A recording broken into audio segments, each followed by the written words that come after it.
Olá pessoal, bom dia. Estamos aqui de novo para mais uma videoaula aqui do nosso curso de banco de dados. Antes da gente começar, não esqueça aí de curtir, comentar, compartilhar. Se você gosta do nosso trabalho aí, conta para seus amigos sobre os nossos cursos. Curta a nossa página lá no Facebook. Temos também a nossa página no Instagram. É só procurar lá por Java Plugados. Vamos lá, vamos seguir aqui o nosso curso de banco de dados. Na última videoaula a gente viu sobre entidades, né, alguns conceitos sobre o que são entidades e atributos. Então a gente propôs esse DER aqui como exemplo, tá? Onde, só relembrando aqui rapidinho, eu tenho esse retângulo como sendo uma entidade e cada círculo desse associado a esse retângulo como sendo um atributo, certo? Então na última aula a gente falou sobre isso. Também falamos sobre entidades fracas, que no caso ela é contornada duas vezes. Essa entidade fraca é que ela depende de uma entidade forte para existir. A gente vai ver um pouco melhor durante essa videoaula isso. Então vamos seguir aqui, ó. Entidades fortes são aquelas cuja existência independe de outra entidade para existir, ou seja, por si só elas possuem total sentido de existir. Então vamos dar aqui um exemplo. Se eu pegar dentro de um sistema de vendas a entidade produto, ela existe independente de outra. O produto ele está lá dentro do mercado para ser vendido, ele está cadastrado no produto, independente se a venda ocorrer ou não, ele tem que estar disponível. Então, pensando dessa forma, esse produto ele se torna uma entidade forte, porque ele existe sem depender da existência de outra. Agora um exemplo de entidade fraca. Ao contrário das fortes, as fracas elas dependem de outra para existir. Então elas individualmente não vão fazer sentido. Vamos dar o mesmo exemplo aqui dentro do sistema de venda. Uma venda ela não existe sem os itens, ou seja, ela não existe sem produtos. Então ela é uma entidade fraca, ou seja, a venda ela não existe sem a existência de outra entidade forte, que é no caso o produto. Então uma venda não teria sentido se não tivesse itens nela, né? Se não tivessem produtos. Então temos esses dois tipos de entidades. Também temos a entidade associativa, que é um tipo que surge quando existe a necessidade de associar uma entidade a um relacionamento existente. Na modelagem entidade-relacionamento não é possível que um relacionamento seja associado a uma entidade. Então tornamos esse relacionamento uma entidade associativa. A partir daí, poderá se relacionar com outras entidades. Para melhor compreender esse conceito, vamos pensar aqui no sistema de venda, em que existem entidades produto e venda que se relacionam de muitos para muitos, como eu já expliquei, né? Esse tipo de relacionamento N para N, 1 para N, ou 1 para muitos e muitos para muitos, a gente já vai ver. Aí a gente retoma esse exemplo. Bom, uma vez que numa venda pode haver vários produtos, e esse produto pode ser associado várias vezes a uma venda, então em determinado momento a empresa resolve aí entregar brindes, né, para os clientes quando ele compra um determinado produto. Então imagine essa situação. Eu tenho um sistema de venda. Em uma venda eu tenho vários produtos participando dessa venda, só que esse mesmo produto ele pode estar em várias vendas diferentes. Por exemplo, ao mesmo tempo que eu na venda de número 10 vendo uma caneta, essa caneta cadastrada no meu produto, ela também pode estar ela também pode estar na venda de número 5, 6, 7, 8. Ao mesmo tempo que a venda pode ter uma ou mais canetas. Isso eu chamo de relacionamento N para N. Ao mesmo tempo que uma venda pode ter várias canetas ou uma só, eu posso ter várias canetas sendo vendidas em várias vendas ou em uma só. Isso é N para N. Mas a gente vai ver bem melhor isso, muito melhor detalhado já, um pouquinho mais à frente. Bom, um determinado momento a empresa então ela foi lá e falou: quem comprar um determinado produto vai ganhar um brinde. Então quem comprar caneta ganha uma bala. Aí ela resolve cadastrar, né, isso lá no sistema. Então não é todos os produtos que vão vir com essa bala, e sim somente aquele item, a caneta.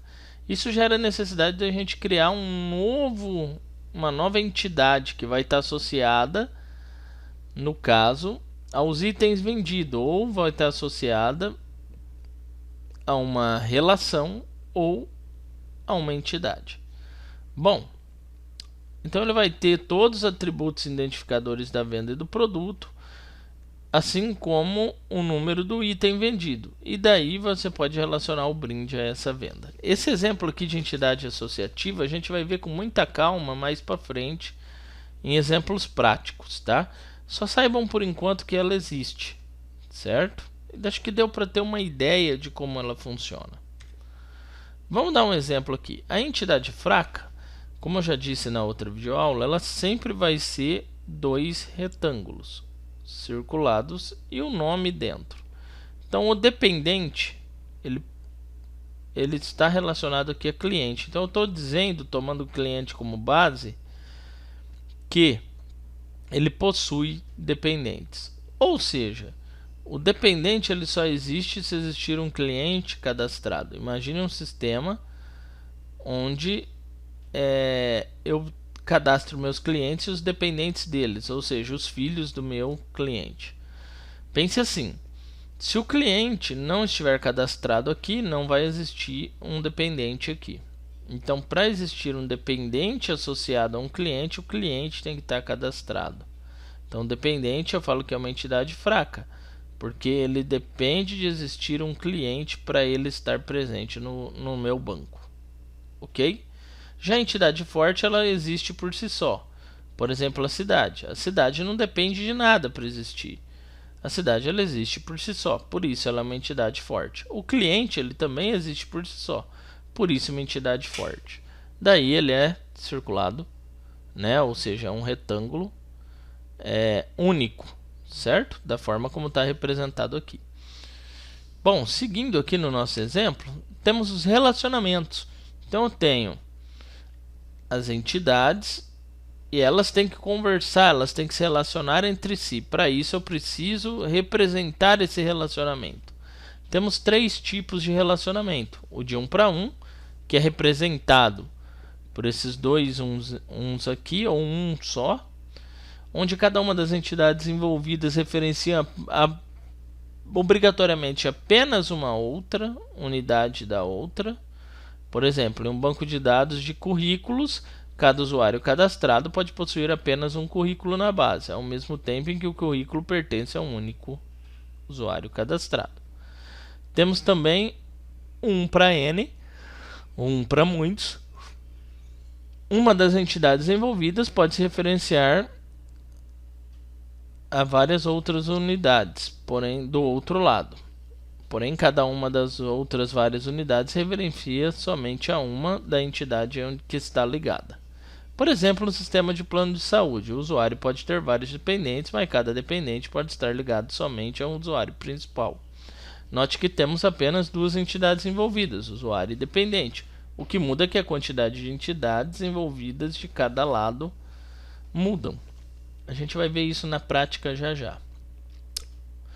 E temos o N para N ou muito para muitos.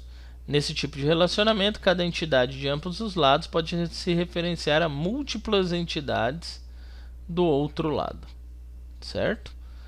Então, por exemplo, em uma biblioteca, um título pode ser escrito por vários autores e os autores podem escrever vários títulos. Assim, eu tenho um N para N. Seguindo aqui, então, o nosso raciocínio, vejam só. Vamos para um exemplo prático. Vamos ver essa questão da cardinalidade. Primeiro, ela é representada da forma como está aqui.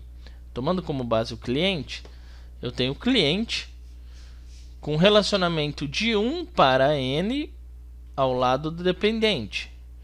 Então, o que eu estou querendo dizer? Que um cliente, ou seja, esse 1 aqui do lado do cliente, quer dizer que um cliente daqui pode ter vários dependentes. Realmente, um cliente pode ter de 1 a vários filhos ou nenhum, certo? A mesma coisa acontece aqui, ó. Um cliente ou vários clientes podem residir em uma única cidade. Realmente, ou uma cidade tem residindo nela vários clientes. Realmente, não tem como um cliente morar em duas cidades ao mesmo tempo. Então, ele tem que ter uma cidade só cadastrada no banco. Vamos ver aqui na prática. Vamos supor que eu tenho cliente ou dependente de nome José, Márcio, Maria e Pedro. E aqui eu tenho os clientes João, Ana e Ivan. O João, ele pode ter um filho, um dependente, que é o Pedro. Então eu tenho um relacionamento de 1 para 1 nesse caso. Ou ele poderia ter um filho, ele poderia não ter nenhum, ele poderia ter vários. Nesse caso ele tem um só. Já a Ana tem 3 filhos cadastrados no banco. Então 1 para N, ou seja, uma ocorrência daqui pode se relacionar com várias do outro lado. E essa ocorrência daqui, ó, o Ivan não tem filho nenhum. Então tudo bem, ele não se liga a nada. Ele pode ter, não quer dizer que ele obrigatoriamente deva ter um dependente. Essa é a jogada do 1 para N. Então o lado que possui o N está indicando que ele pode receber várias associações de uma outra entidade. No caso cliente, uma ocorrência do cliente pode se associar a nenhuma ou a várias ocorrências dependentes do outro lado, como foi ilustrado aqui. Já deste lado, o cliente ele tem uma relação N para 1 com cidade. Pensando do lado da cidade para o cliente, eu tenho São Paulo, onde eu tenho 2 pessoas que moram em São Paulo. Então eu tenho o João e a Maria. E eu tenho o cliente, e eu tenho o Ivan que mora no Rio de Janeiro. Tá? Neste caso, eu tenho uma situação 1 para N, porque uma ocorrência de cidade pode ter vários clientes, ou uma só.